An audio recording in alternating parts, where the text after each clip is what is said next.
The Desloge family fortune once rivaled the Vanderbilts and the Astors, becoming the third richest family in the United States. Along the way, they kept a low profile and built a chateau in one of the least likely places. Hi everyone, Ken here. Today we are uncovering Vouziers, an estate intertwined with Boeing's history.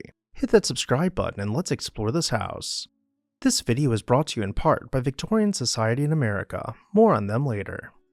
The Desloge family's rise began with Firmin René Desloge, a French nobleman who emigrated to Missouri in 1823 to join his uncle, who had arrived years earlier alongside the famed naturalist John James Audubon. Firmin wasted no time setting up a mercantile business and smelting furnace near Potosi, Missouri, to capitalize on the area's rich lead deposits. His ventures became a major player in the mining industry, launching the Missouri Lead Mining and Smelting Company, later rebranded as the Desloge Lead Company. As America industrialized, the demand for lead grew, and the Desloge family struck gold, lead, and built a fortune.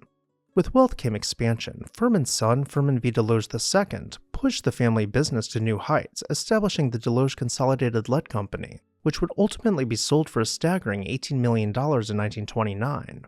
This sale catapulted the family's net worth to over $50 million, placing them neck and neck with the Vanderbilts. In a single generation, the Desloges had carved out a place among America's elite. Beyond mining, the Desloges understood that transportation was essential. They funded and built several railways, including the Mississippi River and Bonne Railway and the Iron Mountain Railroad, ensuring their goods could reach new markets.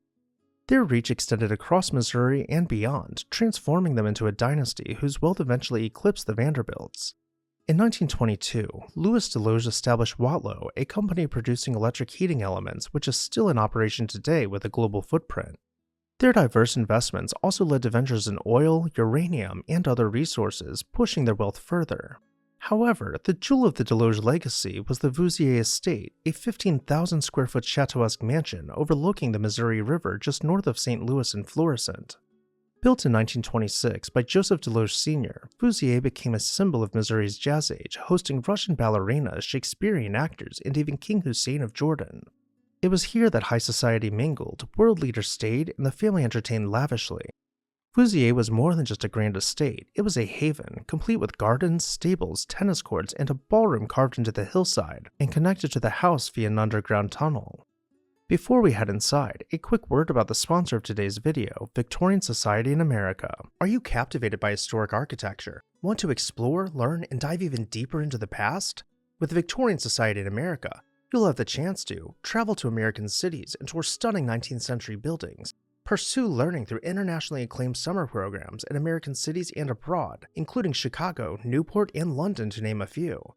Additionally, members will enjoy a free subscription to 19th Century, the semi-annual publication packed with articles on art, architecture, preservation awards, and book reviews. Visit the website below in the video description and become part of the Victorian Society in America today. Thank you, Victorian Society in America, for sponsoring today's video. Now back to our tour. As we return around front, we can begin making our way towards the entrance. Here we find the front door, encased by limestone with intricate festoons delicately carved into the entablature. Stepping inside, we arrive in the long hall, clad in rich wood paneling with ornate relief work found above each doorway.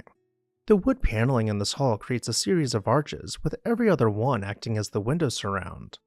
Continuing along, we find the grand staircase centered on the long hall. The grand marble staircase wraps around us with wrought iron balustrade adorned with gilded flower petals. The walls feature hand-painted fleur-de-lis, along with trees and flowering vines, not to mention marble baseboards and French doors. From here we'll head into the salon and find a marble fireplace towards the end of the room. The salon, which we might refer to as the living room today, is where the Desloge family could gather to spend time with one another or host large gatherings. Of course, being so wealthy, the family had an army of staff to keep the house presentable at a moment's notice. Let's continue into the library, clad once again in rich wood paneling, but including glass-paned bookcases surrounding the room. The dining room, which was very much in style at the time, boasted everything from a marble fireplace to wainscoting, from silk wallpaper to dental molding. Though the estate was sold out of the family in 1977, it passed through prominent owners, including Boeing, and today it remains a corporate retreat center, though the grounds have been divided up and the house has been altered to some extent. Thankfully, some of its most unique features, such as the sunken ballroom which is attached to the house by the underground tunnel, continues to remain mostly intact. What did you think about the Desloges Vouziers? Did it surprise you that one of the wealthiest families in the country wasn't on one of the coasts?